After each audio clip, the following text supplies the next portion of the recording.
Hello dear, आपका स्वागत है इस वीडियो लेक्चर के अंदर। ये अपना कंसेप्ट लेक्चर 7 है और ये लास्ट लेक्चर है प्रॉफिट एंड लॉस का। इसके बाद डिस्काउंट स्टार्ट हो जाएगा। इसके अंदर हम मिसलेनियस क्वेश्चंस करने वाले हैं प्रॉफिट एंड लॉस के, ठीक है। तो लगभग 24-25 क्वेश्चन हम करेंगे और ये क्वेश्चन ज़रूरी नहीं है कि आपके एग्ज़ाम के अंदर आए। कुछ क्वेश्चन ऐसे होंगे, मैक्सिमम इसमें से 90% क्वेश्चन डेफिनेटली आए हुए हैं या आ सकते हैं। कुछ क्वेश्चन हो सकता है अपने एग्ज़ाम के नेचर के ना हो, बट वो कंसेप्ट वही है जो अपने एग्ज़ाम में आता है, अपने कंसेप्ट से रिलेवेंट है और वो हमें आने चाहिए। तो मतलब कि यूज़फुल है, इसलिए मैंने लिए, ठीक है। स्टार्ट करें फिर। आपने कोई भी कंसेप्ट मेरे को बताने की ज़रूरत है नहीं, क्योंकि मिसलेनियस क्वेश्चन है। तो क्वेश्चन के अंदर ही मैं कंसेप्ट बताऊँगा। मेरे बताने से पहले आपने सोल्व करने की कोशिश करनी। तो रगड़ देते हैं बहुत सारे क्वेश्चंस को। ये लो जी,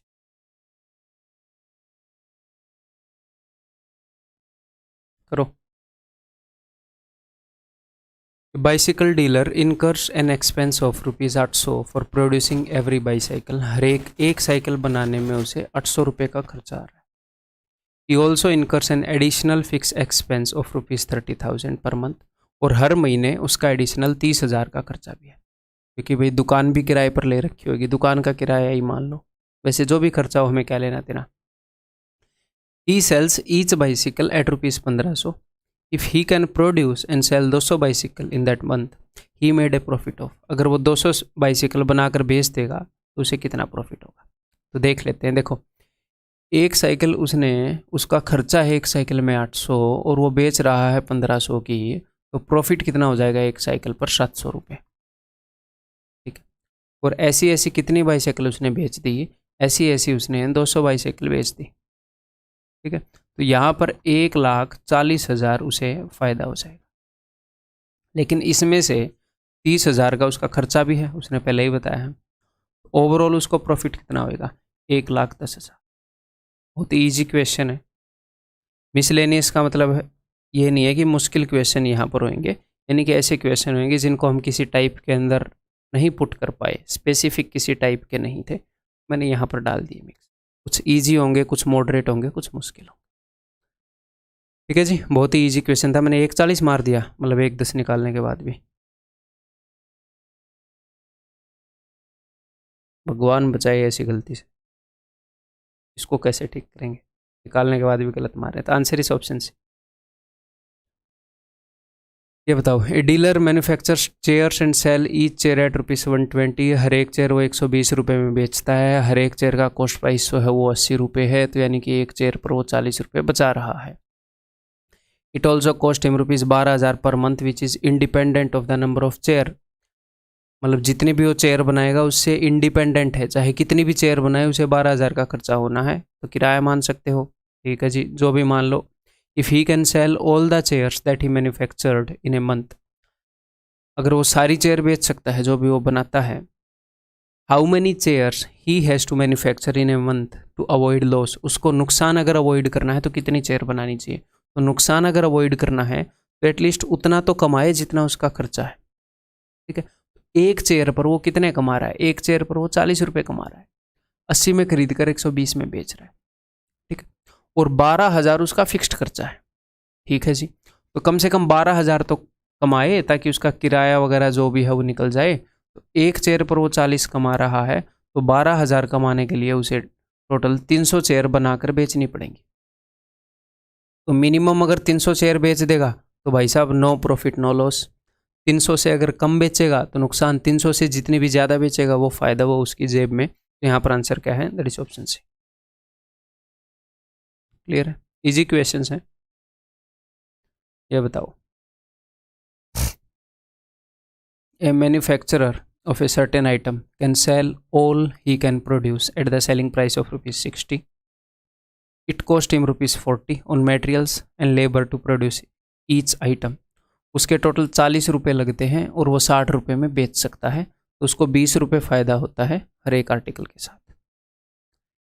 and he has overhead expenses of ₹3,000 per week. 3,000 रुपये पर वीक के लगते हैं, पर मंथ के नहीं, पर वीक के। कभी कभी वो क्या करता है, यहाँ पर वीक दे दिया, नीचे मंथ दे दिया, यहाँ पर तो वीक ही है, नीचे मंथ दे दिया, तो ध्यान रखा करो। In order to operate that plant, उसके हर हफ्ते के 3,000 तो खर्च होने ही होने हैं। The number of units he should produce and sell per week in order to make a profit of at least 1,000 per week, अगर एटलीस्ट उसे 1,000 पर वीक का प्रॉफिट चाहिए तो देखो 3,000 तो उसका खर्चा है ही है, तो अगर उसको 1,000 फायदा कमाना है तो 3,000 प्लस 1,000 उसे 4,000 रुपये कमाने पड़ेंगे, 4,000 रुपये कमाने पड़ेगे, उसमें से 3,000 तो खर्चा हो जाएगा, 1,000 उसका फायदा होगा।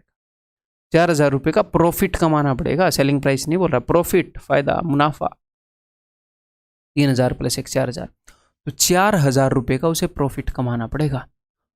तो एक आइटम जो वो बेच रहा है उसके ऊपर उसको प्रॉफिट हो रहा है 20 रुपये का, 40 में लेकर 60 में बेच रहा है, तो 20 रुपये का उसे प्रॉफिट हो रहा है, तो 4,000 के प्रॉफिट के लिए उसे 200 आइटम बनाकर बेचने पड़ेंगे हर हफ्ते में। अगर ये महीने में पूछ लेते तो इसका 4 गुना, एक महीने में 4 हफ्ते होते हैं। ठीक है, क्लियर है जी?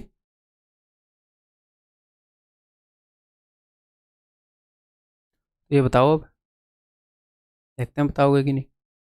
इजी क्वेश्चन है, ऐसे ही हो जाएगा एक बार लिखने से, और मेंटली भी कर सकते हो। लास्ट जितने भी क्वेश्चन है सारे मेंटली भी कर सकते थे, इसकी कैलकुलेशन खतरनाक थी, किसी की भी नहीं थी। A bicycle dealer incurs an expense of ₹800 for producing every bicycle. He also incurs an additional fixed expense of ₹30,000 per month. ठीक है, he sells each bicycle at ₹1,500। अगर वो 1,800 में बना रहा है और 1,500 में बेच रहा है तो भाई साहब उसे 700 रुपये का फ़ायदा हो जाएगा हर बाईसाइकिल पर। ठीक है, What is the minimum number of bicycle that he must produce to avoid loss? अगर उसको लॉस अवॉइड करना है तो मिनिमम कितनी बाइसाइकिल उसे बनानी चाहिए। तो अगर लॉस अवॉइड करना है तो देखो उसका 30,000 का फिक्स है, चाहे एक भी साइकिल ना बनाए 30,000 रुपये लगेंगे, तो कम से कम 30,000, कम से कम किराया जितना तो निकल जाएगा। 30,000 रुपये उसे प्रॉफिट कमाना पड़ेगा। और एक साइकिल पर कितना प्रॉफिट है? एक साइकिल पर 700 रुपये प्रॉफिट है। तो हम देख लेते हैं कि उसे कितनी साइकिल कम से कम बेचनी पड़ेगी। तो अगर मैं इसको 7 से डिवाइड करूंगा, देखो 7 चौके 28, बच गया 2 और 0, ऐसे करके समझाता हूँ आपको। 7 चौके 28, बच गया 2 और 0। अगर आप बोलोगे सर 7 दूनी 14, तो यहाँ पर 6 बच जाएगा, तो 42 साइकिल बनाने से काम नहीं चलेगा भाई साहब। कुछ रुपए बच जाएंगे, मतलब कुछ रुपए और कमाने के लिए बच जाएंगे। उसे मिनिमम 7 या 21, थोड़े से कम रुपए कमा लेगा तो लॉस हो जाएगा। और ऐसे तो आप साइकिल किसी से नहीं लेके आओगे ना कि 3/4 साइकिल दे दो। साइकिल या तो 1 बनेगी या 2 या 3 या 4 इंटीजर में साइकिल बनेगी। 42 साइकिल में उसको लॉस हो रहा है क्योंकि पूरे 300 रुपये तो वो निकाल नहीं पा रहा है, 6 रुपये बच गए, 294 रुपये निकाल पाया।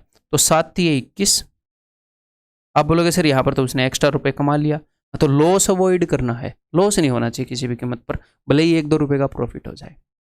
तो मिनिमम उसको 43 साइकिल बनानी पड़ेंगी। कितनी साइकिल बनानी पड़ेंगी? 43 मिनिमम। ऐसे नहीं बना सकता कि 42.5 साइकिल बना देगा, आप लेकर आओगे फिर उस आधी साइकिल को।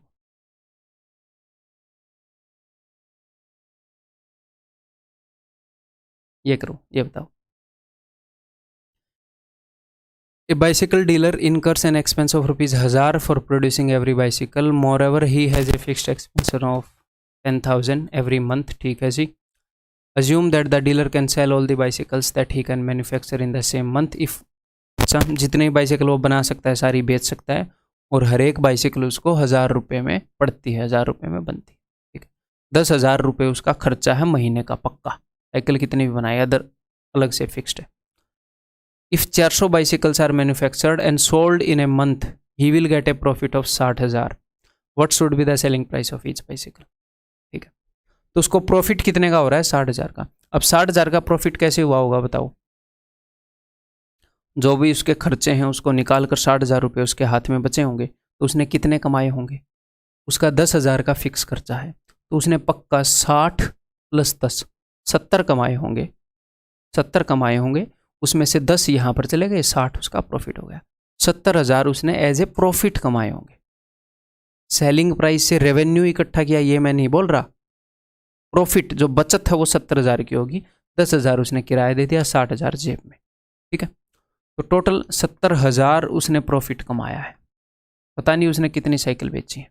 उसने साइकिल बेची है 400, तो उसने हर एक साइकिल कितने की बेची होगी, मतलब कि उसने हर एक साइकिल कितने की बेची होगी नहीं आएगा। ये 70,000 क्या है, ये 70,000 है टोटल प्रॉफिट। तो उसने 400 साइकिल बेची हैं, तो हर एक साइकिल पर प्रॉफिट कितना कमाया।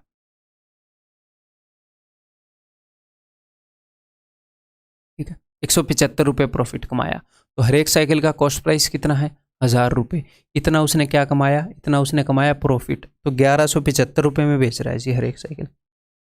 कितने में बेच रहा है, 1175 रुपये में। ठीक है, ये बताओ।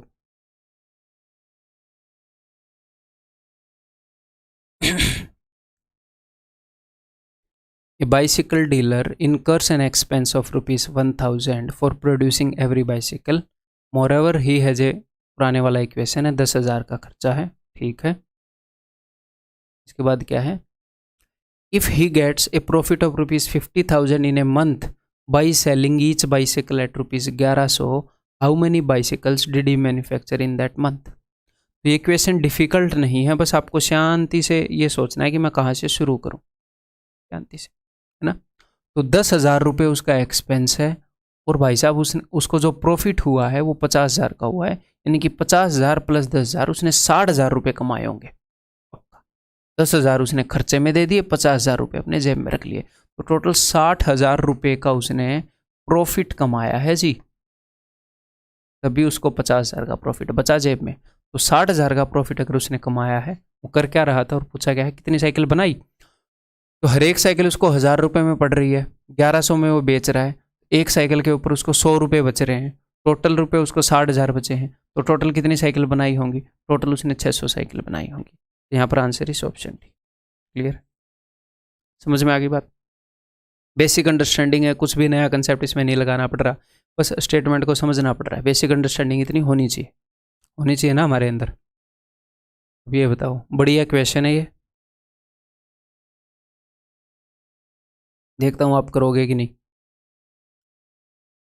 A company purchases two components A and B from another company which form 30% and 50% of total production cost.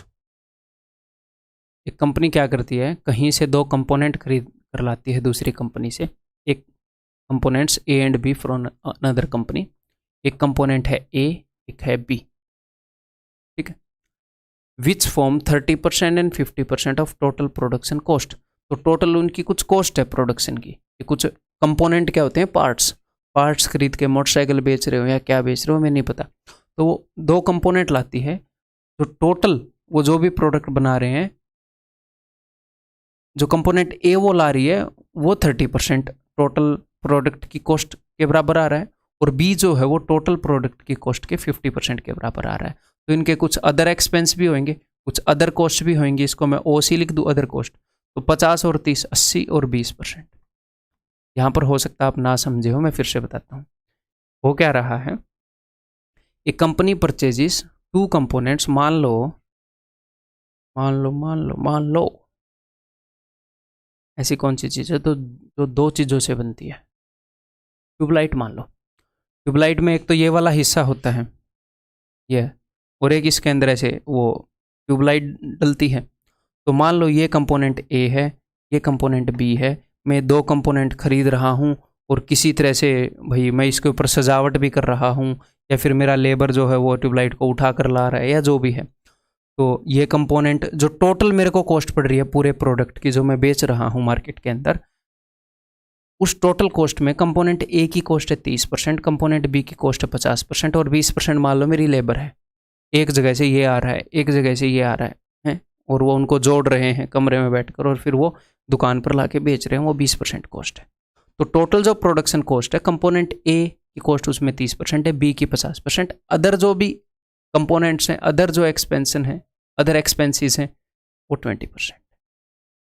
ठीक, ये मामला है। बस इसमें यही गेम था इस क्वेश्चन के अंदर,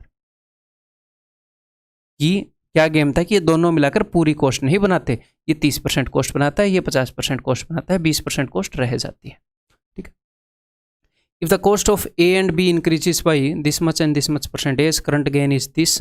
ओके, फिलहाल इतने परसेंट का गेन है, but due to competition in the market the SP is increase by this much percent only. इससे मुझे सीपी का इंक्रीमेंट आ जाएगा, बट इस द गेन नाउ। ठीक है, मैं इसको दो तरीके से आपको बता सकता हूँ, दोनों तरीके से बताने की कोशिश करता हूँ। देखो, मान लो कंपोनेंट ए आता है 30 रुपये का, कंपोनेंट बी आता है 50 रुपये का, मतलब यहाँ पर 50 रुपये खर्च आता है, यहाँ पर खर्च आता है 20 रुपये। यहाँ पर परसेंटेज मानने की जरूरत नहीं है, ये मान लो। तो टोटल बताओ मुझे कितने का खर्चा पड़ गया। मुझे खर्चा पड़ गया 100 रुपये का, तो ये हो गया मेरा कॉस्ट प्राइस। और मैं बेच कितने में रहा हूँ, मैं बेच रहा हूँ 120 में। देख लो, करंट गेन इज 20%। ये बोल रहे हैं अगर ए की कॉस्ट और बी की कॉस्ट 30% और 22% बढ़ जाए। मैंने कोई क्वेश्चन स्किप तो नहीं किया ना बीच में? नहीं किया। एक और क्वेश्चन है ना इसके ऊपर बेस्ड, आगे आएगा। इसकी कॉस्ट अगर 30% बढ़ जाए तो इसकी कॉस्ट कितनी हो जाएगी भाई? ऐसे करना ये वाइज है नहीं जैसे मैं अभी बता रहा हूँ, बट दूसरा तरीका भी बताऊंगा। तो इसकी कॉस्ट अगर 30% बढ़ जाए तो ये 9 बढ़ जाएगी, ये 39 हो जाएगी है? या फिर 9 बढ़ गई, सिर्फ इस पर ध्यान दो। इसकी कॉस्ट अगर 22% बढ़ जाए, 22%, तो 22% यानी कि 100 पर 22 तो 50 पर 11, इसकी कॉस्ट 11 बढ़ जाएगी, तो ये हो जाएगी 61। कितनी हो गई है वो फ़र्क नहीं पड़ता, सिर्फ फ़र्क पड़ता है बढ़ी कितनी है, क्योंकि यहीं पर चेंज आ रहा है, यहाँ पर कोई चेंज नहीं आ रहा। तो 11 और 9 20, तो टोटल मेरा जो कॉस्ट प्राइस है वो 120 हो गया। आप 11 और 9 20, 20 रुपये टोटल बढ़ गया। ठीक है, यहाँ पर तो कॉस्ट 20 ही रह गई ना, ये वाली, ये तो बढ़ी नहीं। तो टोटल मेरा कॉस्ट प्राइस हो गया 120। ठीक है, अब मेरे को चीज़ें 120 की पड़ रही हैं क्योंकि कुछ चीज़ें महंगी हो गई। अब ये क्या बोल रहे हैं कि मार्केट के अंदर कंपटीशन है, तो मेरा कॉस्ट प्राइस तो 20% बढ़ गया, बट सेलिंग प्राइस 20% में नहीं बढ़ा पाया। सेलिंग प्राइस हमने 10% ही बढ़ाया। तो सेलिंग प्राइस कितना है? सेलिंग प्राइस 120 इंटू 1.1 मान लो। दिख रहा है कि नहीं? ना भी दिख रहा हो तो मैंने बोल दिया। सेलिंग प्राइस कितना है? 120 इंटू 1.1, ये 10% बढ़ाया, 30% बढ़ाया, जो भी ये बढ़ाता। तो ये मेरा कॉस्ट प्राइस है, ये मेरा सेलिंग प्राइस है। तो मैं क्या कर लूँगा, हालांकि यहाँ पर हमें दिख रहा है बट हमेशा दिखेगा नहीं। SP बाई CP क्या हो गया? 11/10। फिलहाल मेरा प्रॉफिट है 10%। ठीक है जी, क्लियर? एक तो ये तरीका है। दूसरा तरीका क्या बोल रहे थे सर आप? दूसरा तरीका भी बता देता हूँ। हमने परसेंटेज के अंदर किया था, क्या किया था? यहाँ पर जो टोटल कॉस्ट है, हमने इस टाइप के इक्वेशन किए थे परसेंटेज के अंदर, A is equal to B plus C, कि B के अंदर अगर 10% का चेंज आ जाए और C जो है वो 20% बढ़ जाए और इनका रेशियो 2:3 हो, तो बताओ A के अंदर कितने का चेंज आएगा? तो यहाँ पर भी जो टोटल कॉस्ट है वो A, B और अदर कॉस्ट, इन सब से मिलाकर टोटल कॉस्ट बन रही है। ये जो है ये टोटल कॉस्ट का 30% है, ये 50%, ये 20%। तो सिर्फ रेशियो मैटर करता है, मैंने आपको बताया था। तो रेशियो क्या है? रेशियो है 3, 5 और 2 ना। और यहाँ पर कितने का चेंज आया? ए के अंदर कितने परसेंट की बढ़ोतरी हुई? इसके अंदर बढ़ोतरी हुई, इसके अंदर इंक्रीमेंट हुआ 30% का, इसके अंदर हुआ 22% का, इसके अंदर हुआ जी 0% का। तो नेट चेंज कैसे पता लगता है जी? ये चीज़ क्या है? ये चीज़, ये फिलहाल ये कॉस्ट प्राइस है कि पूरी कॉस्ट में ये 3 का इसका योगदान है, इसका 5 का, इसका 2 का। ओवरऑल कॉस्ट प्राइस के अंदर चेंज आ जाएगा, इसके अंदर इतना चेंज, इसके अंदर इतना चेंज। तो मैं कॉस्ट प्राइस के अंदर कितने परसेंट का चेंज आया वो मैं देख रहा हूँ। तो 3 into 30 90, plus 5 into 22 110, plus 2 into 0 0, divided by 3 plus 5 plus 2 that is 10। तो 120/10, 12% का चेंज आया जी। कॉस्ट प्राइस 12% बढ़ गया। और पहले SP बाई CP क्या था? पहले SP बाई CP वो 20% था। चेंज होने से पहले जो गेन था, मतलब उस वक्त जो करंट गेन था, SP बाई CP 6/5 था। अब ये बोल रहे हैं ऐसे ऐसे चेंजेस हुए तो कॉस्ट प्राइस तो 12% बढ़ गया, यानी कि 1.12, और सेलिंग प्राइस सिर्फ 1.1 ही बढ़ पाया। तो 1.10 कर लो ताकि मैं पॉइंट से पॉइंट को काट पाऊँ। ठीक, अब इसको सोल्व करने की कोशिश करते हैं। सही आया है ना? 200/10। यहाँ पर मैंने गड़बड़ कर दी, इसको 20% ही बढ़ाना था।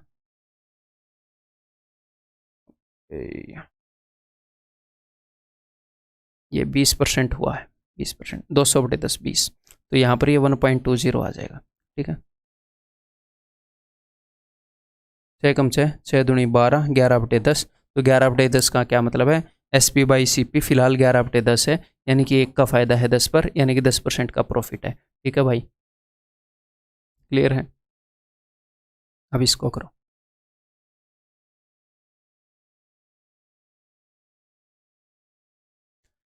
A company purchases two components A and B from another company which form 20% and 30% of the total production cost. ठीक है, current gain is 20%. Okay, if the cost of A and B increases by 10% and 20% respectively, by what percent the SP is to increase to get 20% profit? ये बोल रहे हैं कि selling price को कितना increase करें। ओके,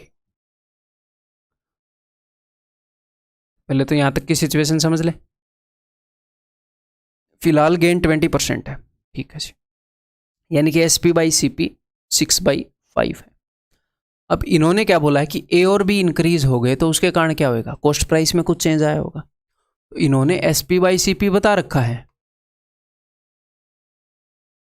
इन्होंने कॉस्ट प्राइस के अंदर भी कुछ चेंज हमें बता रखा है, हम कैलकुलेट कर लेंगे। बोल रहे हैं कि सेलिंग प्राइस के अंदर कितना चेंज आए ताकि फाइनली नेट जो चेंज निकले वो 6/5 ही निकले। ठीक है, तो इजीली कर लेंगे हम, कोई दिक्कत ही नहीं है। तो सबसे पहले तो देखो कि कॉस्ट प्राइस के अंदर क्या चेंज आया है। तो ए, बी और अदर कुछ एक्सपेंसेस होंगे। ए जो है वो पूरी कॉस्ट का कितने परसेंट है, ए है भाई साहब 20%, ये है 30%, तो ये हो जाएगा 50%। तो रेशियो क्या है 2:3:5। इसके अंदर इंक्रीमेंट हुआ है 10% का, इसके अंदर इंक्रीमेंट हुआ है 20% का।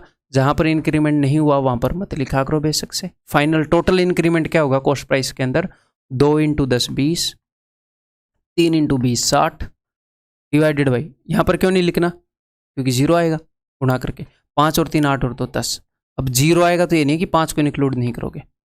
60 और 20 80/10 8%, तो कॉस्ट प्राइस 8% बढ़ा है जी। तो ये बोल रहे थे कि फिलहाल ये इंक्रीमेंट होने से पहले SP/CP 6/5 था। अब ये बोल रहे हैं कि कॉस्ट प्राइस तो 8% बढ़ गया जी। ठीक है, अब सेलिंग प्राइस कितना बढ़ गया मुझे पता नहीं, मैंने मान लिया कि X गुना हुआ होगा, तो बराबर है जब ये दोनों चेंज हुए तो is to be increased, SP को मैं कितना बढ़ाऊं कि गेन जो है वो 20% हो जाए। तो ओवरऑल सेलिंग प्राइस कुछ बढ़ा, सॉरी कॉस्ट प्राइस कुछ बढ़ा, सेलिंग प्राइस कुछ गुना हुआ, कॉस्ट प्राइस कुछ गुना हुआ, ओवरऑल SP/CP 6/5 आना चाहिए इस चेंज के बाद। एक तो यहां पर आप डायरेक्टली देख सकते हो कि अगर कॉस्ट प्राइस 8% बढ़ा है, जितने गुना ये हुआ है ये भी उतने ही गुना होगा क्योंकि 6/5 ही रखना है, तो ये भी 8%। अदरवाइज जरूरी थोड़ी है यहाँ पर 20% ही रखेगा वो, यहाँ पर कल को 40 कर देगा 50 कर देगा, इसलिए मैंने इस मेथड से बताया है।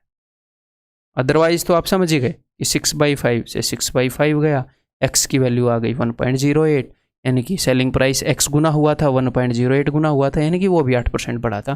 That is option B. ठीक है, बट वो हमेशा सेम क्यों रखेगा। ये कैट का क्वेश्चन है, एक 2019 के कैट में पूछा गया था। रिलैक्स होकर करना, घबराने की जरूरत नहीं है। कंसेप्चुअली इसके अंदर कुछ भी चैलेंजिंग नहीं है। A shopkeeper sells 2 tables each procured at the cost price P। एक शॉपकीपर ने 2 टेबल बेचे, ठीक है, दोनों की कॉस्ट प्राइस P थी, ये 2 टेबल हैं। टू अमल एंड असीम, एक अमल को बेचा एक असीम को बेचा। तो जो उसने अमल को बेचा वो 20% प्रॉफिट पर बेचा, तो उसने P में खरीदा था तो 1.2 टाइम्स में बेचा होगा, और असीम को 20% लॉस पर बेचा यानी कि 0.8 टाइम्स में बेचा होगा। ये अमल का कॉस्ट प्राइस है, ये असीम का cost. Amal sells his table to Bimal, Amal ने बिमल को बेच दिया 30% प्रॉफिट पर, यानी कि अमल ने बेच दिया 1.3 टाइम्स बिमल को, ये बिमल का कॉस्ट प्राइस है। और इस बंदे ने आगे बेच दिया 30% लॉस पर वरुण को, तो 0.7, 30% लॉस 70/100, ये वरुण का है। एक तो इन्होंने नाम ऐसे लिए हैं कि बंदा वैसे ही कंफ्यूज हो जाए, और ये आपने ये नहीं घबराना कि ये 30 सेकंड में कैसे होएगा। कैट में पर क्वेश्चन टाइम जो है SSC से ज़्यादा होता है, तो वो ज़्यादा टाइम एक्सपेक्ट करके उन्होंने ये दिया है। कंसेप्चुअली कुछ भी चैलेंजिंग नहीं है इसके। देखो अब ये क्या पूछ रहे हैं, if the amounts paid by Bimal, Bimal ने जो अमाउंट पे किया अगर वो X है और ये अगर Y है, ठीक है, जो वरुण ने पे किया, देन X - Y/P क्या होगा। एक्स माइनस वाई, इसमें से अगर मैं इसको घटाऊं तो पी तो मैं कॉमन ले लूं, आप बोलोगे जी हाँ ले लो, क्या ही दिक्कत है। 1.2 इंटू 1.3 1.56 माइनस 8 7 56 0.56 डिवाइडेड बाई ये बोल रहे हैं जी पी, क्या होएगा ये बताना है जी। पी से तो पी कटेगा, 1.56 minus 0.56 1, answer will be 1, that's it. ठीक है, सिंपल है, कंसेप्चुअली कुछ चैलेंजिंग था कुछ भी नहीं था। क्या मैंने कुछ नया बताया आपको? नहीं, बस स्टेटमेंट को फॉलो करना था।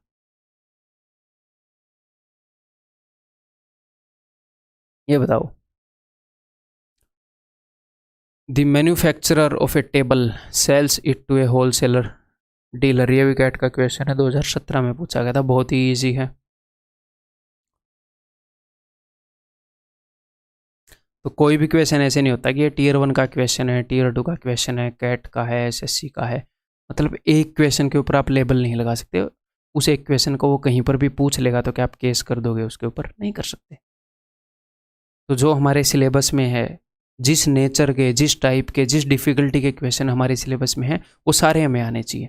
हम टीयर 1 और टीयर 2 की तैयारी अलग से नहीं कर सकते, हम एसएससी के, सीजीएल की और सीएचएसएल की तैयारी अलग से नहीं कर सकते।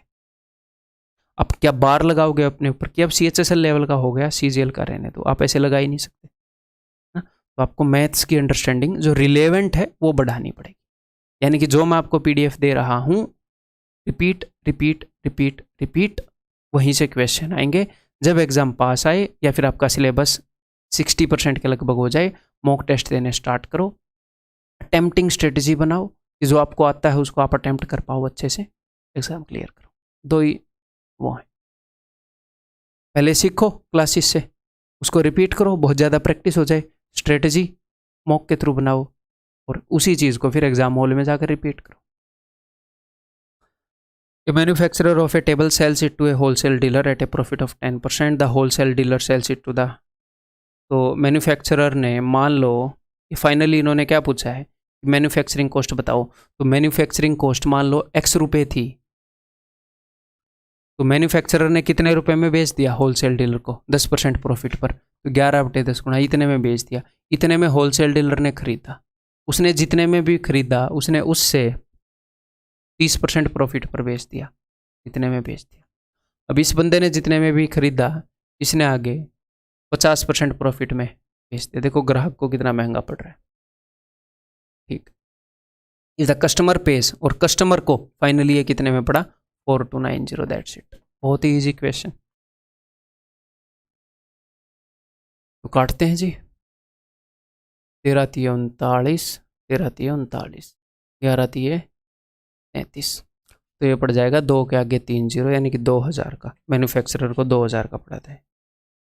क्लियर है? कई बंदे क्वेश्चन से ही दुखी हो जाते हैं कि मैन्युफैक्चरर को इतने का पड़ रहा है, ग्राहक को इतने का बेच रहे हैं। भाई क्वेश्चन है, दिल पे क्यों ले रहे हो? ये अगला क्वेश्चन करो। A merchant can buy goods at the rate of ₹20 per good. The particular good is part of an overall collection and the value is linked to the number of items that are already on the market. ये बोल क्या रहा है कि एक बंदे ने 20 रुपए के हिसाब से कुछ चीज़ें खरीदी, कोई आइटम खरीदा, और वो उसको कितने रुपए में बेचेगा ये डिपेंड करता है कि मार्केट में कितने प्रोडक्ट हैं उसके ऊपर। मार्केट में उस टाइप के कितने प्रोडक्ट हैं उसके हिसाब से उसका रेट डिपेंड करता है। So the merchant sells the first good for ₹2। पहली जो चीज़ बिकेगी वो 2 रुपये में बेचेगा, हालांकि लाया बेचारा 20 में है, 2 में बेचेगा। फिर 4 रुपये में बेचेगा, फिर 6 रुपये में बेचेगा, फिर 8 में। पैटर्न पकड़ के 2 4 6 8 10 12 ऐसे बेचेगा।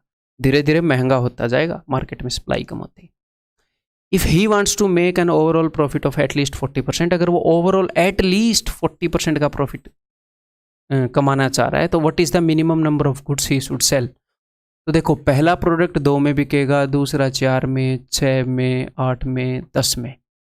आगे आगे प्रोडक्ट की कॉस्ट बढ़ रही है। अगर वो 1000 प्रोडक्ट लाया होता तो मतलब एक प्रोडक्ट को 2000 में बेच देगा, तो जितने ज़्यादा प्रोडक्ट बेचेगा उसको तो उतनी कमाई होने वाली है, क्योंकि आगे आगे प्रोडक्ट की कीमत बढ़ रही है। ठीक है, ये बोल रहे हैं कि मिनिमम 40% का फ़ायदा हो। तो मुझे एक बात बताओ, उसने खरीदा कितने में? उसने खरीदा 20 रुपये में।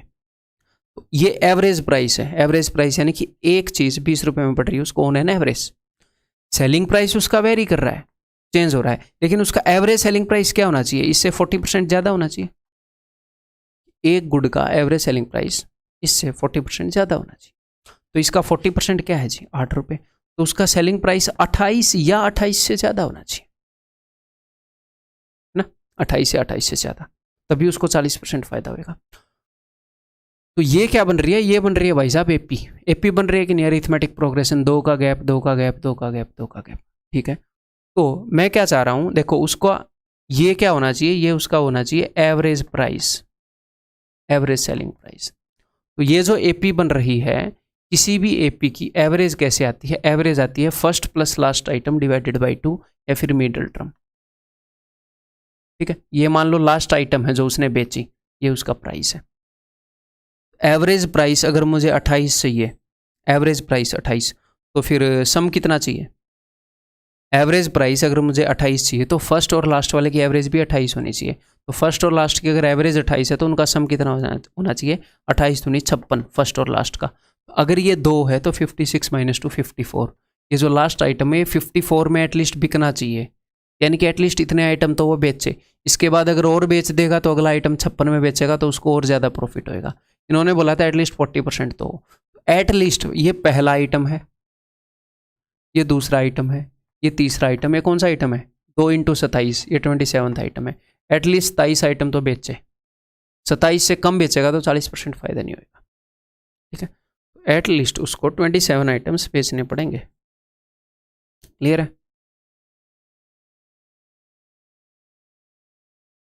ये बताओ।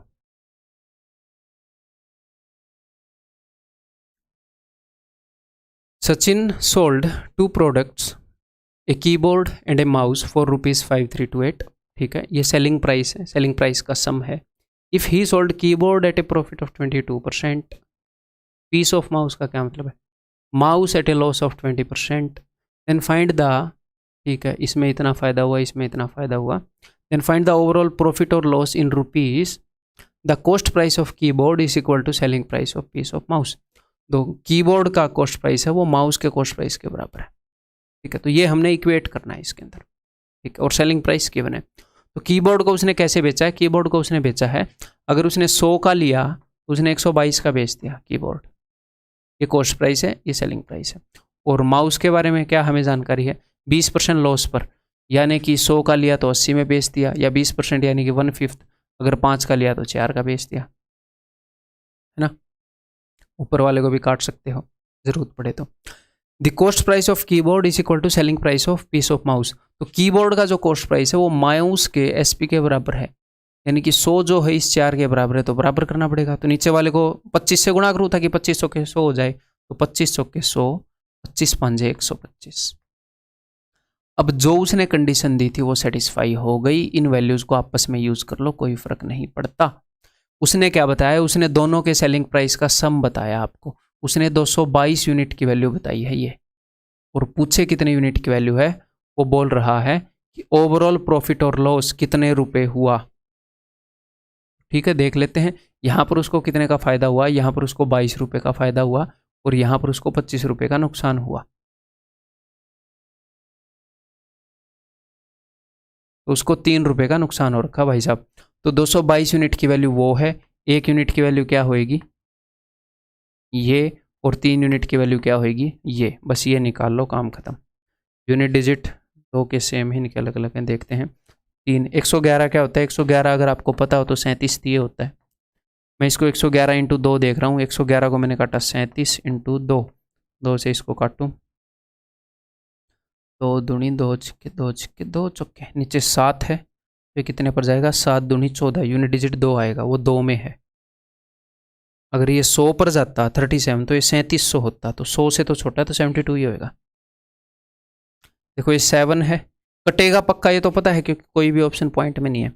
तो मैं यूनिट डिजिट सिर्फ देख रहा हूँ, 7 दूनी 14, यूनिट डिजिट 2 होएगा। अगर ओड है तो एक ही चॉइस होती है, इवन है तो 2 चॉइस होती है। यहाँ पर इवन हो तो 2, 2 में 5 जोड़ो 7, 2 चॉइस होती। तो 2 आएगा यूनिट डिजिट, तो इन 2 में से एक आएगा। ये 100 से बड़ा है तो मैंने जस्ट यहाँ पर 100 से बड़ा इसलिए अपनी किस्मत चमक गई। इसको 100 गुना करूँगा तो 3700, तो 100 गुना तो फॉर श्योर नहीं है, उससे छोटा ही आंसर ही से। ठीक है सी।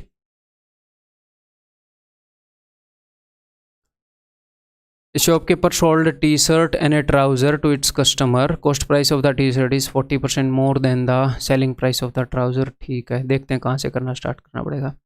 The trouser is sold this much profit while the ratio of selling price of the फलाना दिमकाना is this one. लिखना स्टार्ट करते हैं, देखते हैं.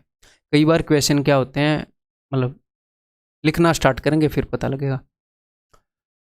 एक तो टी शर्ट है, टी शर्ट बेच रहा है, और एक ट्राउजर बेच रहा है.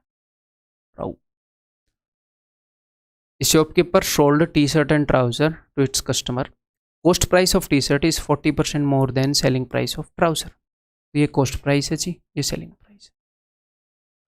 तो टी शर्ट का जो cost price है ये इसके selling price है 40% more है, यानी कि ये 100 है तो 140 है, ये 5 है तो ये 7 है. ठीक कर लिया हमने. The trouser is sold on this much % profit. Trouser पे इतना फायदा हुआ है 1/3 का, यानी कि तीन की चीज़ को 4 में बेचा गया है. तो क्यों ना मैं इसको 4 गुना कर दूं.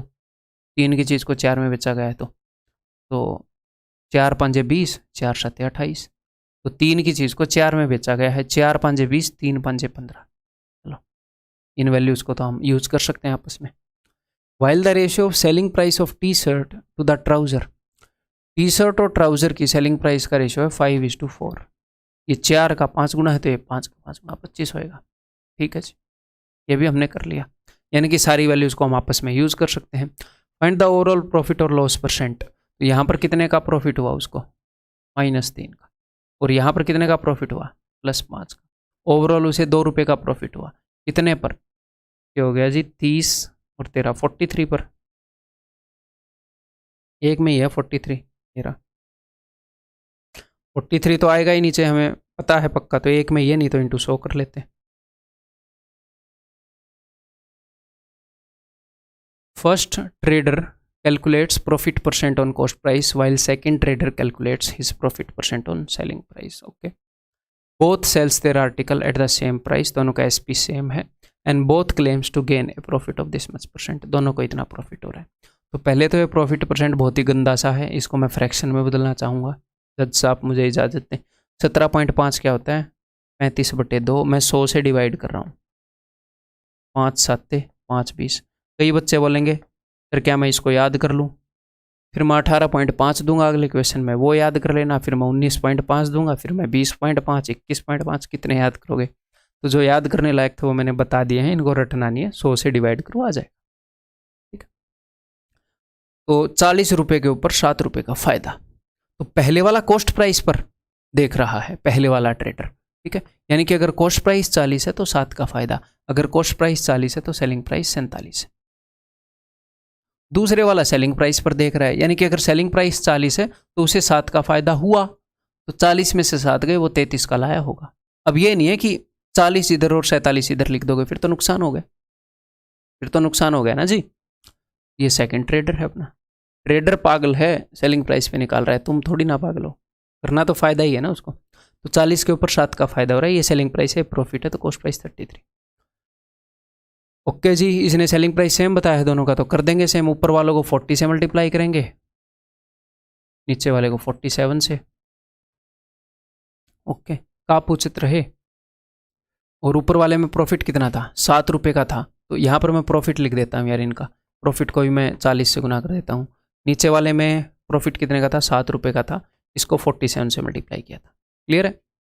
CP SP प्रॉफिट हमने SP सेम किया था, हर एक को 40 से गुना ऊपर, हर एक को 47 से गुना नीचे, क्योंकि इसने प्रॉफिट पूछा है. Find the difference of their actual profit. Actual profit का डिफरेंस. ठीक है, इसने कुछ ना कुछ पक्का बताया होगा. इसने बता रखा है कि सेम प्राइस पर बेचे गए हैं. Both sells their article at the same price, यानी कि ये सेलिंग प्राइस है, यानी कि वो कितने यूनिट की वैल्यू है, वो इतने यूनिट की वैल्यू है. तो 1 यूनिट की वैल्यू क्या होगी, 1 यूनिट की वैल्यू होगी ये. और हमें कितने यूनिट की वैल्यू निकालनी है, हमें दोनों के प्रॉफिट के डिफरेंस की वैल्यू. तो इन दोनों का डिफरेंस निकालना है. तो इसमें से मैं उसको घटाऊंगा. मैंने 7 कॉमन लिया, तो अंदर क्या बचा, 47 - 40, यानी कि 7. अब इसको सॉल्व कर लो जी.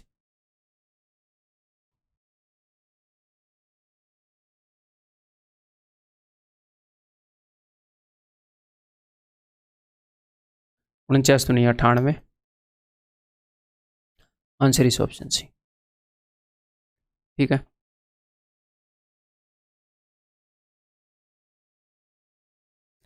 ये बताओ,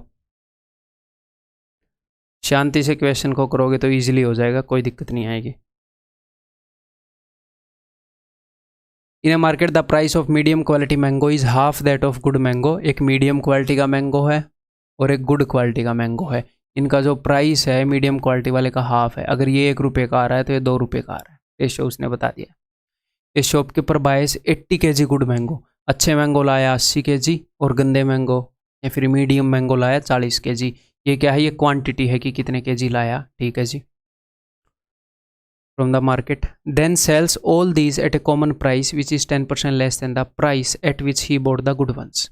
उसके बाद उसने क्या किया, उसने सारे बेच दिए एक रेट पर। किस रेट पर, जो कि 10% कम है। किससे 10% कम है, जिस रेट से वो अच्छे मैंगो लाया था, यानी कि इससे 10% कम है। तो इसको हम क्या करेंगे, अब मैं 2 से 10% कम करता हुआ तो अच्छा लगूंगा नहीं, तो मैं क्या करूंगा, 10% कम करना है ना, मैं इनको 10 और 20 मान लूँ। देखो ओवरऑल मुझे क्या बताना है, उसका प्रॉफिट बताना है परसेंटेज के अंदर। यहाँ पर मैं परसेंटेज में ही बता सकता हूँ क्योंकि उसने एक्चुअल रुपए में तो रेट बताया नहीं है जी, पूछेगा भी परसेंटेज में। तो मैंने 10 और 20 क्यों कर लिया, ताकि मैं 10% कम कर पाऊँ।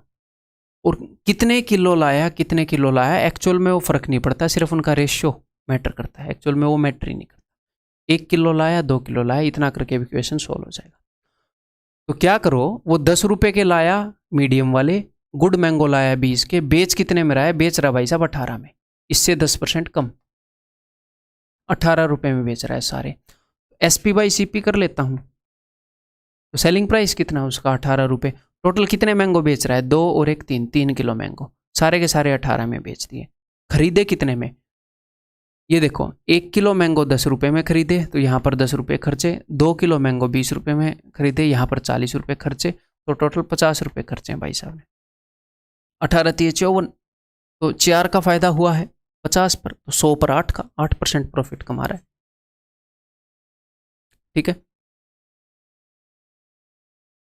और एक और बात बताऊं, जैसे ही मैं क्वेश्चन सोल्व कर देता हूं, मैं बोल देता हूं ठीक है, कभी कभी क्या होता है, स्टूडेंट का दिल करता है, आपका दिल करता है कि मैं थोड़ा सा सोचूं, तो फिर वो टाइम मैं तो नहीं दे सकता ना हर एक क्वेश्चन के बाद कि चलो आप सोचो, अगर आपका दिल कर रहा है तो टाइम वेस्ट करने वाली बात हो जाएगी है। तो कभी कभी क्या होता है, आपका दिल करता है कि मैं थोड़ा सा सोचूं, क्वेश्चन इतने अच्छे से दिमाग में नहीं बैठा है, आपका सोचने का दिल कर रहा है।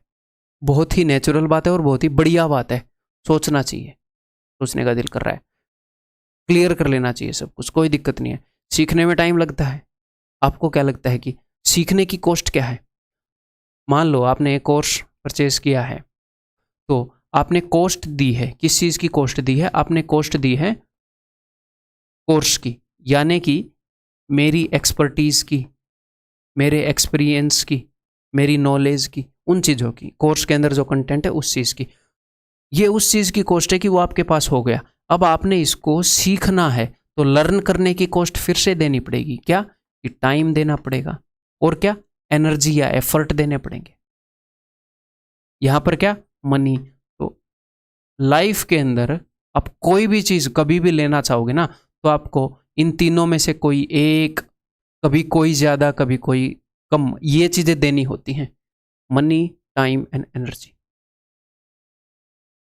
अभी लर्निंग की कॉस्ट आपको देनी पड़ेगी, टाइम लर्निंग की कॉस्ट है, एनर्जी या एफर्ट्स जो आप पुट कर रहे हो, जो हार्डवर्क, वो लर्निंग की कॉस्ट है। कोई बंदा बोल रहा है जल्दी जल्दी कोर्स को क्लियर कर लो, मतलब सस्ते में, मतलब नकली कॉपी ले रहे हो एडिडास की, जल्दी जल्दी सस्ते में निपटा रहे हो, कम टाइम दे रहे हो, तो आपको क्या लगता है जल्दी जल्दी कर लोगे तो बढ़िया से आ जाएगा? नहीं, कॉस्ट तो दी नहीं, नकली माल मिलेगा, अच्छे से समझ में नहीं आएगा, लर्निंग नकली होएगी। तसल्ली से करना है, जो भी काम करना है, हर एक पर्सन टू पर्सन वेरी करेगा कौन कोर्स को कितने दिनों में करेगा। ठीक है जी, तो ये क्वेश्चन हमने कर लिया, ये हमने करना है, करो। Cost price of an article is C and selling price is S. Okay. Z is profit percent or loss percent. If cost price and selling price both increase by same amount, then, तो देखो एक बार, ये cost price है, ये selling price है, ठीक है जी। Cost price सी है, सेलिंग प्राइस एस है, ये मैटर नहीं करता, ठीक है। ये सिर्फ जेड के ऊपर फर्क देख रहा है।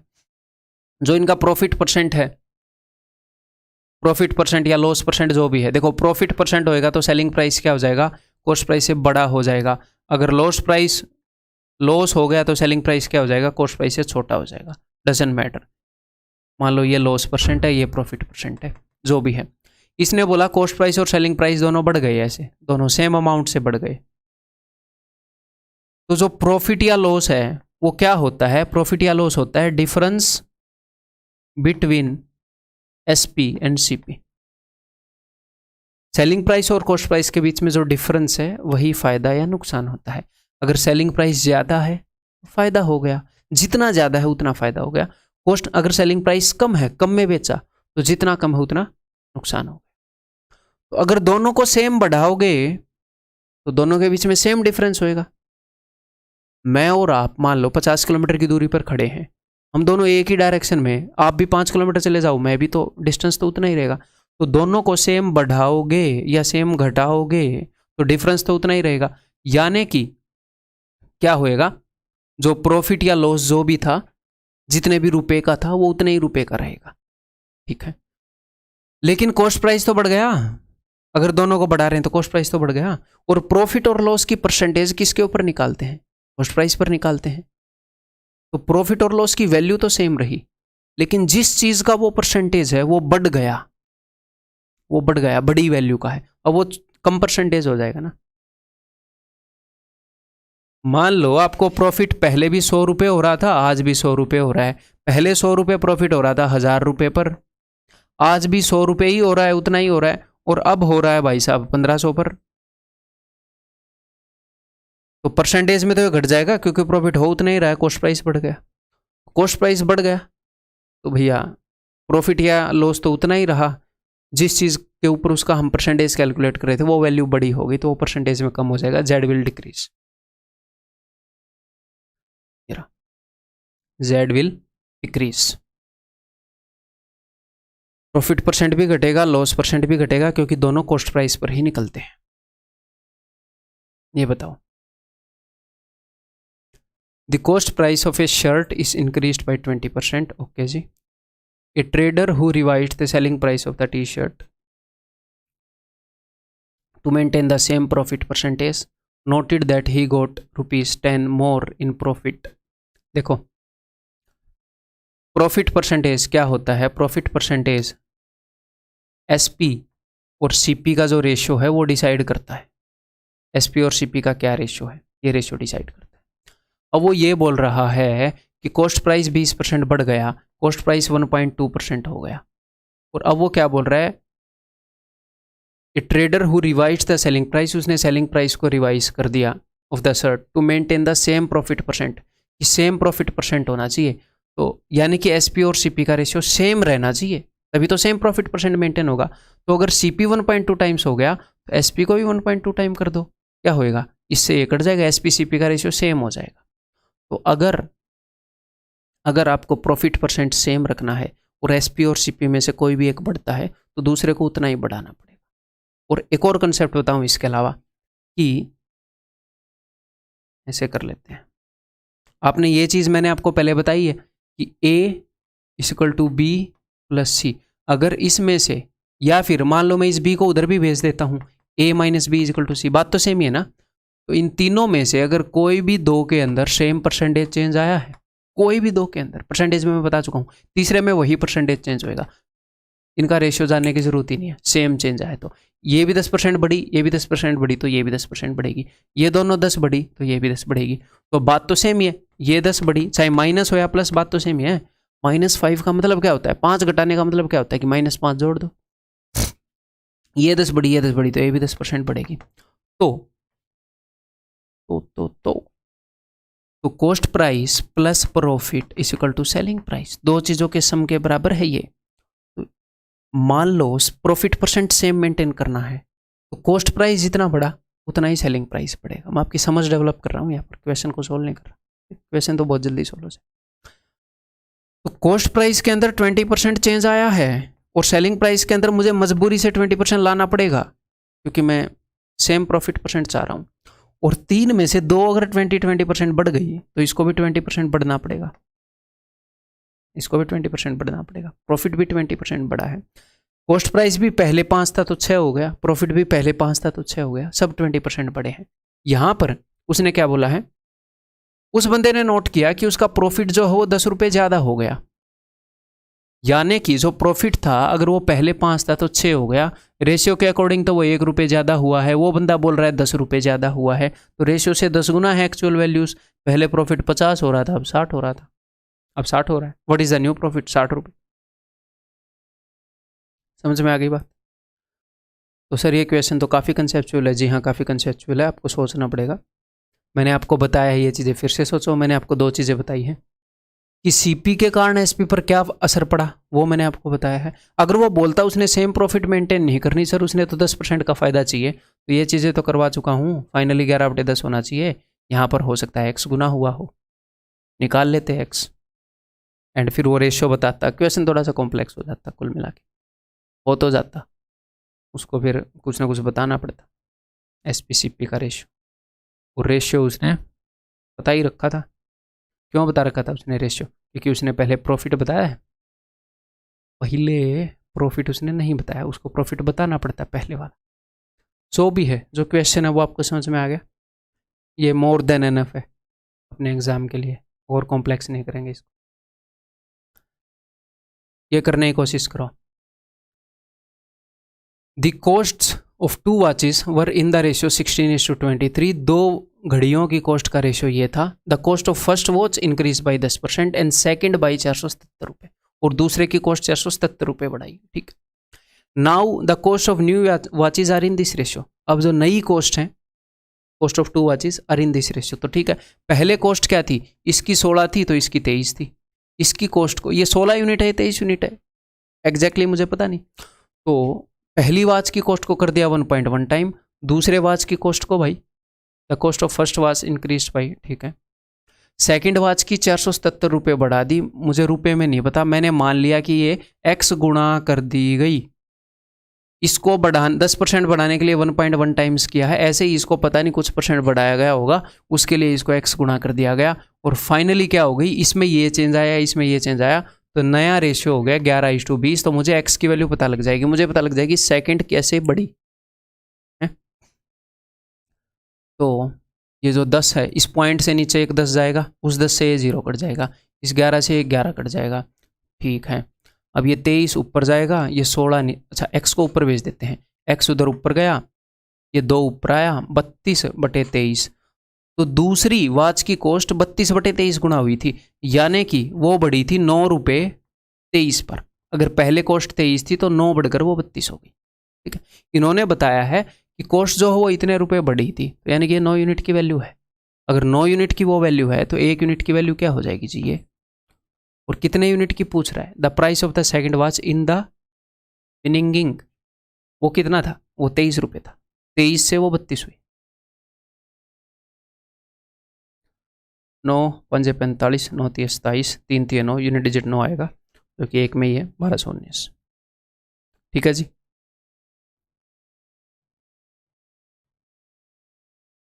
ये बताओ।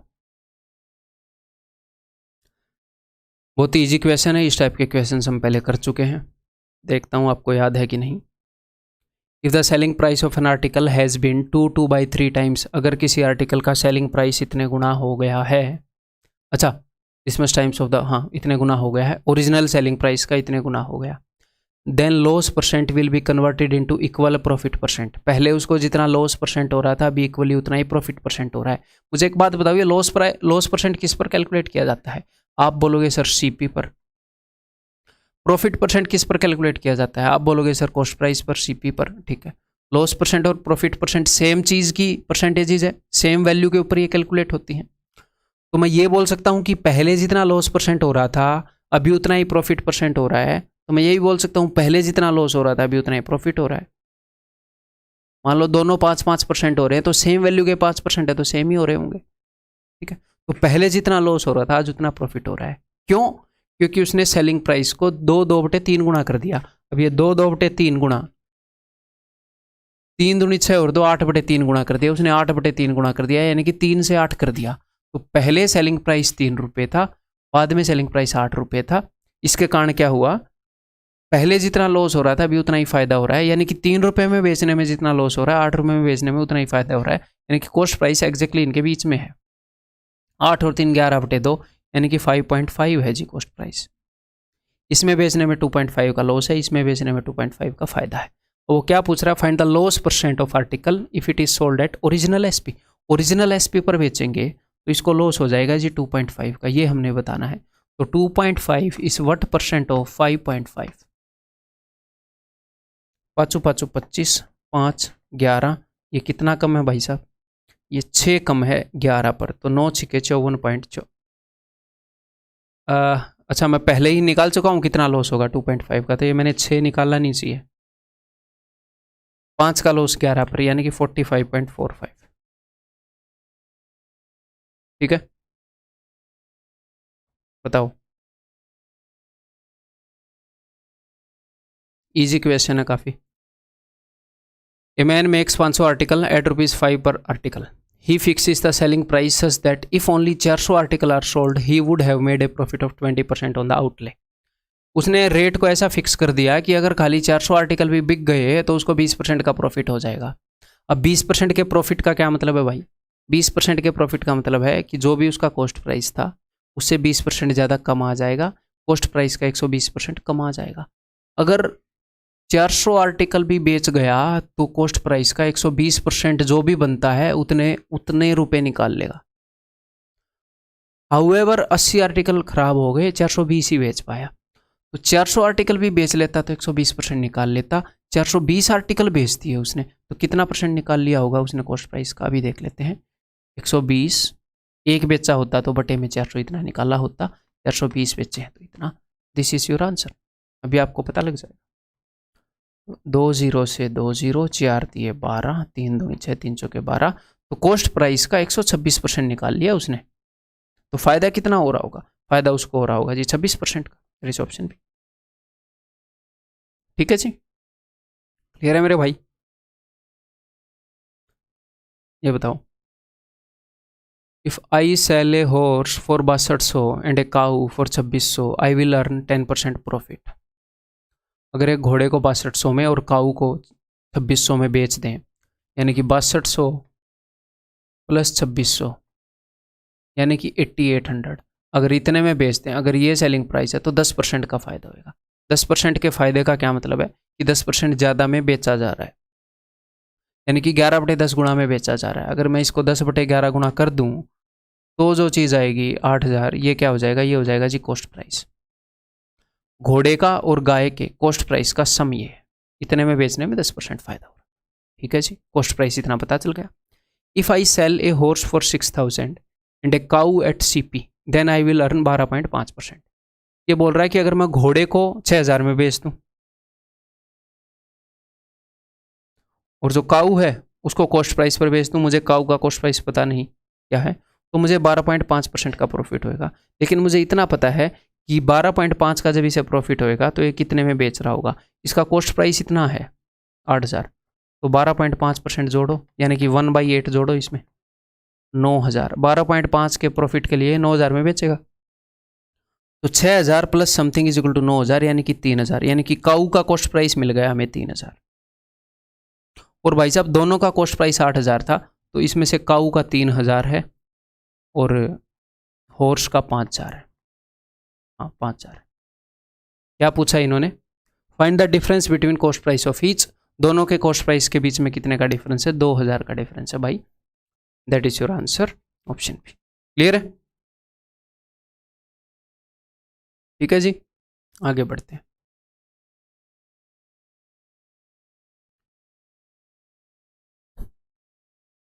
बताओ, A person sold 3 cows for ₹8,000, 12,000 and ₹6,000। देखो ये क्वेश्चंस जो है ये भी इजी है, पिछले वाला भी इजी था, और हो सकता है कभी कभी इजी क्वेश्चन के अंदर भी आप फंस जाओ, आप टाइम दे दो, आप गलत ट्रैक पर निकल जाओ, आप उस रास्ते से ना सोच पाओ जिस रास्ते से वो इजी था, आप डिफ़िकल्ट रास्ते से सोचो। तो मैं आपको कहना ये चाह रहा हूँ कि ये नेचुरल है, ये मेरे साथ भी होता है कई बार, मतलब वैसे क्वेश्चन में नहीं होगा जैसे आपके साथ हो रहा होगा, वैसे होएगा तो फिर मुझे सिखाने का क्या हक है। मतलब मैं कहना क्या चाह रहा हूँ, कभी कभी सबके साथ होता है, गलत ट्रैक पर चले जाते हैं, और स्टूडेंट के साथ सबके साथ हो रहा होगा, तो आपने टेंशन नहीं लेनी, ठीक है। एक आधी बार या क्या कई बार आप गलत ट्रैक पर जाओगे, ये नेचुरल है। धीरे धीरे जैसे जैसे आपकी प्रैक्टिस बढ़ेगी, ये ऐसे इंसिडेंट्स कम होने लगेंगे, ऐसे इंसिडेंट जो हैं वो कम होने लगेंगे धीरे धीरे। प्रैक्टिस का यही काम है कि गलतियां कम होएं, धीरे धीरे हम बेहतर होते जाएं। तो प्रैक्टिस के साथ सब कुछ होता जाएगा, आपको चीज़ें स्ट्राइक करती जाएंगी, सिली मिस्टेक कम होएंगी। सिली मिस्टेक कम करने के लिए हालांकि आपको अवेयर रहना, कॉन्शियस रहना ज़रूरी है, प्रैक्टिस करनी है कॉन्शियस रहने की। A person sold 3 cows for 8,000, 12,000 and 6,000, ठीक है। 3 काऊ उसने बेच दी, ये मैं यहाँ पर लिखूंगा कॉस्ट प्राइस, यहाँ पर लिखूंगा सेलिंग प्राइस। ये पहली काऊ, ये दूसरी काऊ, ये तीसरी काऊ, ठीक है। तो पहली गाय उसने बेची है 8,000 में, और यहाँ पर उसने कितने का प्रॉफिट कमाया था, उसने प्रॉफिट कमाया था 25% का, यानी कि उसने 4 की चीज़ 5 में बेची। ये 5 का कितने गुना है, 5 इंटू 16, 16 5 80, तो 16 चौके 64, 6400 में खरीदी होगी। 5 का 16 गुना, 4 का 16 गुना। दूसरी का ऊपर उसको 20% प्रॉफिट हुआ, तो भैया 20% अगर उसे प्रॉफिट हुआ तो ये 120 का 100 गुना है, तो ये 10,000 में खरीदी होगी, है ना। इतना तो आप जज कर ही पा रहे हैं। If he made an overall profit of 30%, उसने ओवरऑल 30% का प्रॉफिट कमाया। तीसरी काऊ कितने में बेच के बैठा है, 6,000 में बेच रखे भाई साहब। ओवरऑल सेलिंग प्राइस आपको मिल गया तीनों काउस का, 12 और 8 20 और 6 26, 26,000 में तीनों काऊ बेची हैं, और ओवरऑल उसको 30% का प्रॉफिट मिला, यानी कि 10 की चीज़ 13 में बेची है ओवरऑल। तो 13 का डबल है तो 10 का डबल 20, ओवरऑल कॉस्ट प्राइस मिल गया। तो 10, तो अब इसका कॉस्ट प्राइस आ जाएगा, यही पूछा उसने, सीपी ऑफ थर्ड काउ। तो 20 में से 10 गए, 10,000 बच गए, 10,000 में 6 गए, 4,000 बच गए, 4,000 में से 400 गए, 3600 बच गए। दिस इज 3600, ऑप्शन डी, ठीक है जी।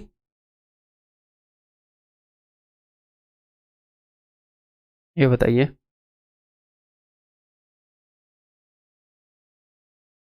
Sonam owns a house worth ₹10,000. She sells it to Abhishek at a profit of 15%. After some time, Abhishek sells it back to Sonam at 15% loss. Find Sonam's gain percent और loss percent. ऐसे question कभी कभी आपको दिखेंगे कि हुआ क्या, एक बंदे ने एक आर्टिकल बेचा दूसरे को, फिर उससे वापस खरीद लिया। पहले उसको बेचा, फिर उससे वापस खरीद लिया।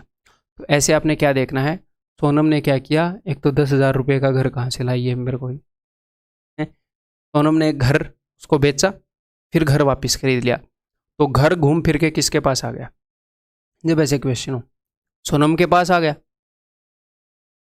ठीक है। तो पहले तो चलो हम कन्वेंशनल वे से करते हैं, फिर फाइनली इसको थोड़ा सा ईजी करूँगा मैं आपके लिए। तो भाई साहब ये सोनम है, सोनम के पास पहले यहाँ पर घर था, ठीक है, यहाँ इसका होम इसके पास था, और होम की कीमत कितनी है, होम की कीमत है जी 10,000, घर की कीमत 10,000 ही रहेगी, इन्होंने बता दिया घर की कीमत 10,000 है, घर की वर्थ रहेगी 10,000, चाहिए कितने में भी बेचे खरीदे। तो सोनम ने जब इसको आगे पास ऑन किया घर को, तो सोनम के पास घर तो नहीं रहा, उस बंदे ने, घर की कीमत कितनी है 10,000, तो सोनम के पास 10,000 रुपये प्लस 15% रुपये, ये हो गए, है ना, 10,000 का 15% जो भी है, ठीक है। ये अभिषेक है, फिर घर अभिषेक के पास चला गया, ठीक है। तो अभिषेक ने ये घर इस 10,000 की बजाय, मैं उसने परसेंटेज ही पूछा है ना, मैं परसेंटेज ही ले लेता हूँ, ठीक है। घर की जो कीमत थी वो खुद की 100% तो रहेगी ना, तो अभी सोनम के पास क्या है, सोनम के पास घर नहीं है, घर वहां पर चला गया है, सोनम के पास 100% घर की जो भी कीमत है और 15% एक्स्ट्रा, उसने 15% प्रॉफिट पर बेचा है, ठीक है। इस अभिषेक भाई के पास घर है अभी, तो अभिषेक को घर कितने का पड़ा, 115% में पड़ा है, तो अब इसने सोनम को बेच दिया, ठीक है, इसने सोनम को बेच दिया। तो सोनम को जब ये बेचेगा तो इसने कितने में बेचा है, सोनम को इसने 15% का नुकसान उठाया है, यानी कि इसने 85% में बेचा है, इसने 85% में बेचा है। तो 85/100, 17/20, मैं देखना चाह रहा हूँ कि इसने बेचा कितने में, ठीक है। 5 से जाएगा 23 पर, वो काटना चाहिए क्या, 5 से काट लेते हैं, 5 चौके 13 × 51, 5 13 दूनी 34 और 5 बटे में 4, 4 नी में 36, 1 4 दूनी 4 नी में 36, 3 बचेगा है ना, 3 4 7 28, 97.75%। ठीक है, तो पहले सोनम को कितना फायदा हुआ था? पहले सोनम को फायदा हुआ 15%। अभी क्या हुआ, इस बंदे ने घर 97.75% में सोनम को दे दिया। ठीक है, तो सोनम ने इसको कितने रुपए दिए होंगे? 97.75% रुपए दिए होंगे, तो ये 15% तो सोनम के पास पड़े ही है। इस 100% को सोनम ने इसको दिया, इसने 97.75% ही दिए और इसने अपने पास 2.25% रख लिए इस 100 में से। इस 15 को ऐसे ही पड़े रहने दो, ये सोनम का प्रॉफिट है फिलहाल। थोड़ी देर में मैं इसको सिंप्लीफाई करूंगा, पहले मैं आपको प्रोसेस समझाना चाह रहा हूँ। तो इस 100 में से 97.75 उसके पास चले गए, इसके पास 2.25% रह गए और इसके पास घर वापस से आ गया। तो मुझे एक बात बताओ, सोनम के पास पहले क्या था? पहले सोनम के पास था सिर्फ घर। इसने घर दिया और घर को वापस ले लिया, साथ में इसके पास 15% रुपये यहाँ पर पड़े हैं, 2.25% यहाँ पर पड़े हैं, 15 और 2 17.25% का फायदा कमा के बैठी है। क्योंकि जो उसके पास घर था वो तो है ही, एक्स्ट्रा रुपए और हैं उसके पास, वही तो फायदा होएगा। ठीक है, अब आपको ये चीज़ पता लग गई। भाई कभी एक बंदा दूसरे को बाइक देता है, उसे बाइक वापस ले लेता है, ऐसे क्वेश्चन है। हमेशा 15% नहीं होगा, कभी 10 होगा, कभी 20 होगा। तो इसको जल्दी कैसे कैलकुलेट करेंगे? आपने ये देखना है भाई साहब, देखो अब ध्यान से। यहाँ पर ये जो बंदा है इसका फ़ायदा दो जगह से निकलेगा। एक तो इसका फ़ायदा निकलेगा सबसे पहले उस जगह से जो इसने डायरेक्टली प्रॉफिट कमाया है। 10% फ़ायदे पर बेचेगा तो 10% फ़ायदा, 20% फ़ायदे पर बेचेगा तो 20% फ़ायदा। दूसरा ये फ़ायदा कमाएगा यहाँ पर जब दूसरे बंदे ने इसे कम रेट में घर दे दिया। इसने कितने कम रेट में घर दे दिया? इसके घर की वर्थ कितनी है? 100 रुपये है। 100 रुपये से कितने कम में दे दिया इसने? 2.25 में दे दिया। तो आपने सिर्फ ये दो चीज़ें देखनी है कि स्टार्टिंग में उसने कितना फ़ायदा कमाया और बाद में जब वो चीज़ उसे मिली तो उसे कितनी सस्ती मिली। एक यहाँ पर फ़ायदा होएगा क्योंकि चीज़ की असली कीमत तो 100 रुपये है, 2.25 कम में मिल रही है तो 2.25 का प्रॉफिट हो गया। तो दिस प्लस दिस ये जोड़ना है। ठीक है, तो दैट इज ऑप्शन डी। मान लो मैं यहीं पर ऐसे कर दूँ, इस 15 की जगह 20% 20%, तो उस क्वेश्चन को करने की कोशिश करते हैं हम। 20% 20%, बाद में एक 20% और 10% भी कर लेंगे। तो देखो सबसे पहले सोनम को क्या फ़ायदा होएगा? 20% का फ़ायदा होएगा, है ना? क्लियर है? जो डायरेक्टली उसको फ़ायदा हुआ वो तो उसको होएगा ही होएगा। मैंने आपको यही तो बताया है। एक तो इसको फ़ायदा होएगा जो स्टार्टिंग में इसको फ़ायदा हुआ है, डायरेक्टली इसको 20% का प्रॉफिट हुआ है। घर की जो भी कीमत थी उसके 20% का, इसने 100 की चीज़ को यहाँ पर 120 में दिया है। अब ये बंदा इसको 20% लॉस में दे रहा है, तो ये कितने रुपए में दे रहा है इसको? 120 का 4/5 ना, तो 5 24 24 चौके 96, 4% फ़ायदा इसको यहाँ पर हो जाएगा। चीज़ सस्ते में मिल रही है ना इसको, तो इसको टोटल क्या हो जाएगा? 20 और 4 24% फ़ायदा हो जाएगा। अगर यहाँ पर 10% हो जाता, वो 10% लॉस में बेच रहा है, वो ज़रूरी थोड़ी वो उतने ही लॉस में बेचेगा हमेशा। तो देखते हैं क्या पता यहाँ पर इसको नुकसान भी हो। अच्छा, वो 10% लॉस में बेच रहा है, फिर तो इसको फ़ायदा ही होएगा। तो नहीं, फ़ायदा होना ज़रूरी नहीं है भाई, हाँ 100 से ऊपर भी रह सकता है। तो इसके 10% में वो बेच रहा है, तो इसके 9/10 में बेच रहा है, तो 10 10 12 नहीं में 108 108% में वो बेच रहा है। ठीक है, तो यहाँ पर इसको क्या होएगा? इसको 100 की चीज़ 108 में इसको मिल रही है, तो यहाँ पर अब की बार सोनम को नुकसान होएगा। ओवरऑल सोनम को 20 - 8, अगर मैंने वहाँ पर 10 कर दिया तो 12% का फ़ायदा हो जाए। क्लियर है? ये बात आप समझ गए? समझ गए? तो इस क्वेश्चन का आंसर क्या है? Option D. जब ऐसे ये हो कि चीज़ दे दी और वापस ले ली। ये लास्ट क्वेश्चन है अपने, प्रॉफिट एंड लॉस कवर हो जाएगा, डिस्काउंट रह जाएगा। Monu bought a scooter at a discount of this much %। Discount को इतना तो मैंने आपको समझाया है कि भाई चीज़ का ऊपर डिस्काउंट देना सिखा दूँ। यहाँ पर उसको डिस्काउंट मिला है 1/7 का, यानी कि अगर चीज़ के ऊपर 7 रुपये लिखा हुआ है तो वो 6 में खरीद लाया। चीज़ के ऊपर लिखा हुआ है 7, इसका 1/7, 1 रुपये का डिस्काउंट 7 पर। ठीक है, he earned 3/5 of the amount of his cost price. जो इसका कॉस्ट प्राइस है इसका 3/5 इसने अर्न कर लिया। तो इसका 3/5 क्या होता है जी? तो अब मैं इसको 5 से कैसे डिवाइड करूँ? डिवाइड नहीं हो रहा, तो ये लो, अब तो हो जाएगा, दोनों जगह 0 कर दी। तो 5 से 12 12 थी 36 रुपये इसने कमा लिए। कैसे? उसने इसको रेंट पर दिया था 140 दिनों के लिए अपनी बाइक को, स्कूटर को। After that he sell it to Abhishek, Abhishek को ही सब नुकसान करा रहे हैं लास्ट क्वेश्चन में भी, at half of his market price, जो ये मार्केट प्राइस है इससे आधे में बेच दिया। तो इसने 36 रुपये यहाँ पर कमाए थे, इसका आधा क्या है 35, 35 रुपये इसने यहाँ पर कमा लिए, तो टोटल 71 रुपये में बेच दिया इसने चीज़ को, मतलब 71 रुपये आ गए इसके पास, ठीक है। In this transaction Monu earned 1100, Monu को 1100 का फायदा हुआ। देखो मोनू ने ली थी 60 में, मोनू ने बेच दी 71 में, तो कितने का फायदा हुआ, मोनू को फायदा हुआ 11 यूनिट का, और 11 यूनिट की वैल्यू इन्होंने बता रखी है 1100, यानी कि 100 गुना है एक्चुअल वैल्यूज हमने जो मानी है उससे। Find the cost price of the scooter, cost price 60 है तो 60 का 100 गुना 6000 होगा रियल में, दैट इज ऑप्शन है। क्लियर है? तो बस इतना ही अपना प्रॉफिट एंड लॉस कंप्लीट हो गया है। उम्मीद है कि आपको चीज़ें अच्छे से समझ में आ रही होंगी, और उससे ज़्यादा उम्मीद या रिक्वेस्ट है मेरी क्या, इन चीज़ों को यूज़ करो। मैं जी जान लगाकर मेहनत कर रहा हूँ, आपके लिए ऐसा कंटेंट लेकर आ रहा हूँ कि लर्निंग और प्रैक्टिस एक जगह पर हो जाए, एक भी क्वेश्चन बाहर से करने की ज़रूरत ना पड़े, और सिर्फ बेस्ट क्वेश्चन ही नहीं, आपको बेस्ट मेथड मिले और हर एक वे में बेस्ट मिले, याद रखने में आसान हो, यूनिवर्सल हो, आपका टाइम सेव करें, वो प्रैक्टिकली एग्जाम के अंदर एप्लीकेबल हों, रिलेवेंट हों। क्लियर है? क्या है कि इस चीज़ को यूज़ करो। अब अगर कोई कमी रहेगी तो आपके यूज़ करने के अंदर रहेगी, इसको यूज़ करो। मैं अपने पार्ट पर मेहनत कर रहा हूँ, आप भी अपने पार्ट पर करो, ठीक है। और टेंशन लेके मेहनत नहीं होती, मज़े लेकर मेहनत होती है। मज़े कैसे? काम में मज़े लो, मैथ सीखने में, इंग्लिश सीखने में इंटरेस्ट लो, तो मज़ा आएगा, तो मेहनत लंबे टाइम तक कर पाओ, ठीक है। अगले वीडियो में मिलते हैं।